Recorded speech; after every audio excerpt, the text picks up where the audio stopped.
Domingo 11 de julio de 2021, domingo 15 de tiempo ordinario. La primera lectura está tomada de un fragmento del profeta Amós y dice de la siguiente manera: En aquel tiempo, Ananías, sacerdote de Betel, le dijo al profeta Amós: Vete de aquí, visionario, y huye al país de Judá. Gánate allí el pan profetizando, pero no vuelvas a profetizar en Betel, porque es santuario del rey y templo del reino.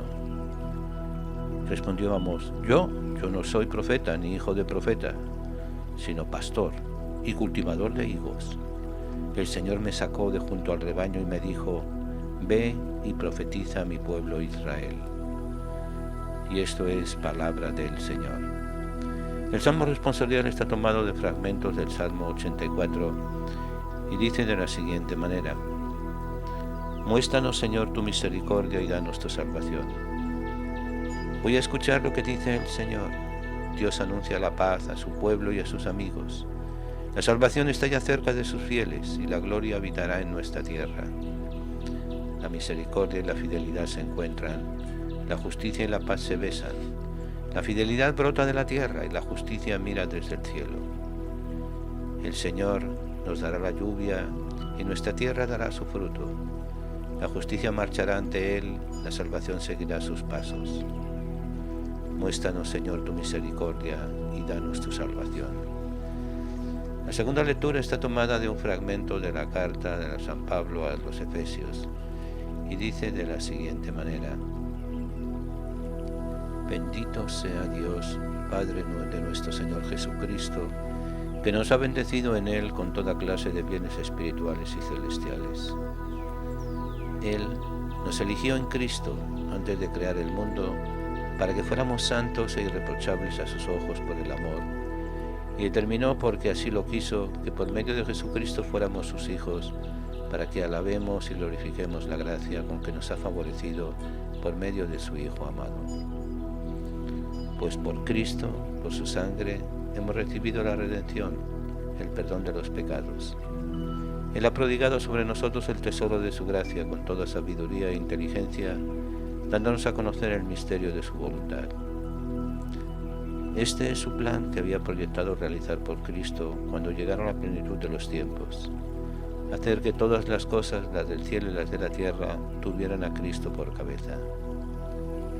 Con Cristo somos herederos también nosotros. Para eso estábamos destinados, por decisión del que lo hace todo según su voluntad, para que fuéramos una alabanza continua de su gloria, nosotros los que ya antes esperábamos en Cristo. En Él también ustedes, después de escuchar la palabra de la verdad, el Evangelio de su salvación, y después de creer, han sido marcados por el Espíritu Santo prometido. Este Espíritu es la garantía de nuestra herencia, mientras llega la liberación del pueblo adquirido por Dios para alabanza de su gloria. Y esto es palabra del Señor. El fragmento evangélico está tomado del Evangelio de San Marcos, capítulo 6, y dice de la siguiente manera: En aquel tiempo llamó Jesús a los 12, los envió de dos en dos y les dio poder sobre los espíritus inmundos. Nos mandó que no llevaran nada para el camino, ni pan, ni mochila, ni dinero en el cinto, sino únicamente un bastón, sandalias y una sola túnica. Y les dijo: Cuando entren en una casa, quédense en ella hasta que se vayan de ese lugar. Si en alguna parte no los reciben ni los escuchan, al abandonar ese lugar, sacúdanse el polvo de los pies como una advertencia para ellos. Los discípulos se fueron a predicar el arrepentimiento, expulsaban a los demonios, ungían con aceite a los enfermos y los curaban. Y esto es palabra del Señor. Reflexión en torno a la palabra de Dios. No soy profeta, ni hijo de profeta, sino pastor y cultivador de higos. Las denuncias de Amós no agradaron a Masías. Aquel sacerdote de Betel se consideraba el custodio del orden en el santuario real. Amós responde que él es tan solo un pastor en el reino de Judá. Pero, sin embargo, el Señor lo ha sacado de su rutina entre el rebaño para enviarlo a anunciar la justicia en el reino de Israel. Así leemos y reflexionamos en la primera lectura. También en la situación actual en que vivimos resultan incómodos los que nos recuerdan el plan de Dios y nos alertan del peligro de desviarnos de Él. Es verdad que hoy son muchos los que se proclaman profetas, pero al igual que Amós, el verdadero profeta, no se considera como tal. Es Dios quien elige, lo envía para que anuncie un mensaje que él nunca habría llegado a imaginar. La misericordia y la fidelidad son dones de Dios que han de encontrarse en nuestra tierra. Por eso en el Salmo 84 suplicamos: muéstranos, Señor, tu misericordia y danos tu salvación. En la carta a los Efesios, cuyo comienzo hemos empezado a leer hoy, se nos recuerda que Dios nos eligió en la persona de Cristo para ser santos e irreprochables ante Él por el amor. El tema de la elección aparece de nuevo en el Evangelio. Ahora es Jesús quien elige a sus discípulos, los llama, los envía a desarrollar una triple misión. Primero, predicar la conversión. Segundo, expulsar a los demonios.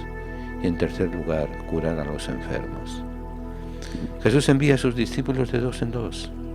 El primero, en tiempos de Jesús, los tribunales requerían el testimonio de dos personas.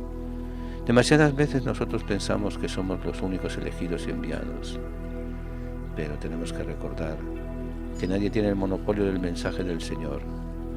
Solo si los enviados caminan unidos podrán ser creídos como testigos de la verdad. Jesús pedía continuamente a sus discípulos que vivieran como hijos del mismo Padre. Hoy corremos el peligro de ser más socios que hermanos, como dice el Papa Francisco. Al enviar a sus discípulos de dos en dos, el Maestro sugiere que el mensaje que les confía requiere el apoyo de una existencia vivida en auténtica fraternidad. Jesús nos exhorta y exhorta a sus discípulos a vivir y caminar en austeridad. Seguramente no solamente habrá de faltarles lo superfluo, sino también lo necesario. En una sociedad como esta en la que vivimos, que no se decide a erradicar la pobreza, el mensaje dirigido a los pobres no será creíble si lo anuncian los que confían en las riquezas. En el texto evangélico del envío de los discípulos se incluyen dos advertencias de Jesús que tal vez sean difíciles de comprender en el ambiente de nuestra cultura. Primero, quédense en la casa donde entren hasta que se vayan de aquel sitio. Jesús no quiere que sus discípulos sean presuntuosos ni aficionados a la comodidad. Abandonar una casa para buscar otra con más comodidades puede ser muchas veces un escándalo. El mensaje de la salvación será creíble y atrayente si el mensajero es sencillo y humilde.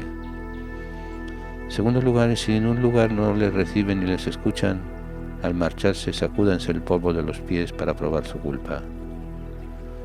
Jesús sabe por experiencia que las personas que no aceptan el mensaje de la salvación rechazan también a los mensajeros. Así que estos han de actuar con sencillez y libertad, y pensar que si les cierran una puerta se abre ante ellos el horizonte entero. Debemos dar gracias a Jesús por habernos enviado a los profetas y mensajeros, y gracias porque nos elige también a nosotros para anunciar su mensaje. Que su palabra nos purifique de nuestros intereses, para que nuestra fraternidad y nuestra sencillez hagan más creíble la palabra que el Señor nos ha confiado. Amén.